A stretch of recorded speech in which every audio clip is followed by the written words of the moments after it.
निर्माण। देखिए 4 पहर की पूजा कितना आनंद आता है। 20 तारीख का पूरा दिन, 20 तारीख की पूरी रात्रि आपके घरों में ताला डलना चाहिए। आप कहोगे ताला टूट जाएगा, मेरे हनुमान जी महाराज की जिम्मेवारी है, सुई भी चली जाए तो आके मिल लेना द्वारा। यदि सुई भी चली जाए, 20 तारीख की सुबह, 20 तारीख की रात्रि पूरा कब्जा बालाघाट के ऊपर होना चाहिए। पूरा का पूरा कब्जा, पूरी चढ़ाई बालाघाट के ऊपर। बाहर से भी मुझे सुन पा रहे हैं, वो भी आ जाएं।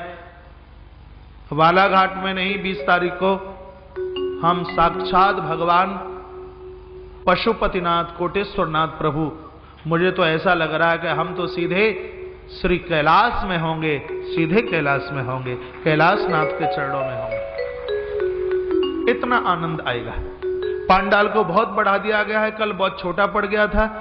किसी को किसी भी प्रकार की असुविधा नहीं होगी।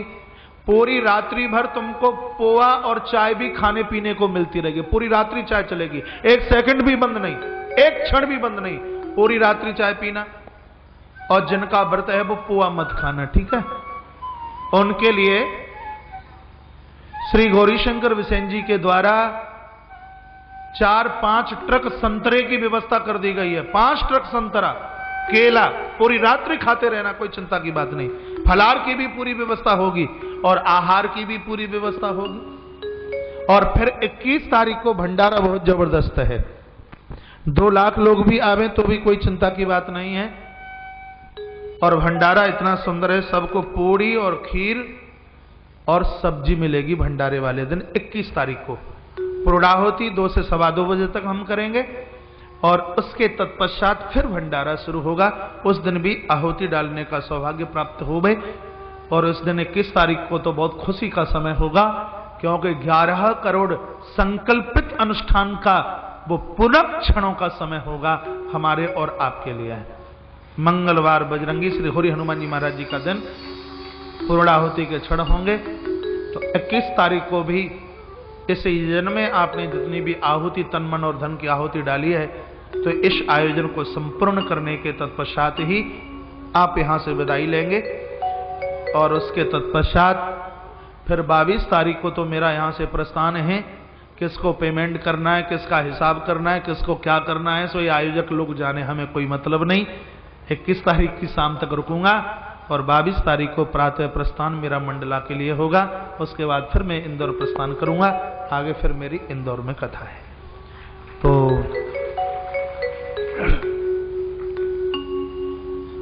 बोलिए शंकर भगवान की जय जय श्री राधे। एक क्षण के लिए आंख बंद कर लीजिए। चरण पादुका पूजन, तभी से हमारी और आपकी भारतीय संस्कृति में चरण पादुका पूजन का महत्व बड़ा है। और जो गुरुदेव के चरणों में वंदन, प्रभु के चरणों में जो वंदन करते हैं, वो चरण छूते हैं, चरण पूजते हैं और अपने मंदिरों में चरण पादुका पूजन करते हैं।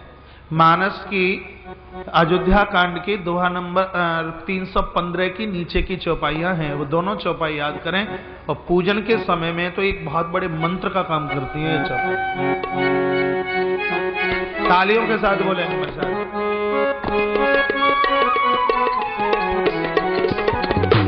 ये प्रभु करी कृपा पावनी सादर भरत से सधर लेने, प्रभु करी कृपा पावनी सादर भरत से सधर लेने, प्रभु की कृपा पावनी दीनी, प्रभु की कृपा पावनी दीनी सादर भरत से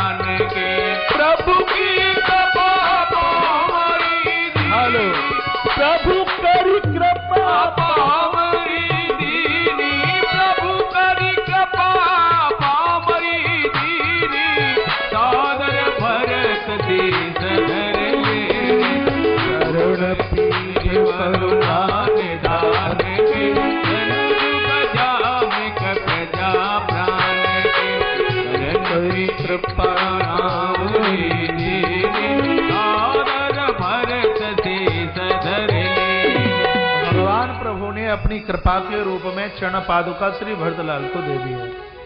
2 मिनट का व्रत चरित्र सुन लीजिए। भरत ने चरण पादुका को सिर के ऊपर रखा, भगवान विदाई दे रहे हैं। गोस्वामी जी ने ऐसा सुंदर चित्रण यहां किया है जैसे बेटी का विवाह हुआ हो और माता उसको विदाई दे रही हो।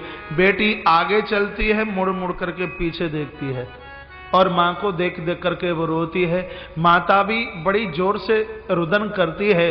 उसी प्रकार से आज भरत को बेटी का दर्जा और प्रभु राम को माँ का दर्जा दिया। ये विदाई भरत की नहीं, एक कोई माँ अपनी बेटी की विदाई कर रही हो, ऐसी स्थिति नजर आ रही है। भरत आगे चलते हैं, पीछे मुड़कर प्रभु को देख देख करके रो रहे हैं। इधर भगवान राम भी इतना रुदन करते हैं, इतना रुदन करते हैं कि भरत के प्रस्थान करने के बाद एक वृक्ष के नीचे प्रभु राम बैठे हैं। आंखों के आंसू बंद ऐसे नहीं होते जैसे बेटी के जाने के बाद माँ पछाड़ खा करके रोती है। माता जानकी और श्री लखनलाल भगवान को समझा रहे हैं। भरत चरित्र का मतलब ही यही है कि इसके जिसके लिए ईश्वर चीख पड़ा हो, बिलख पड़ा हो, वो श्री भरत चरित्र।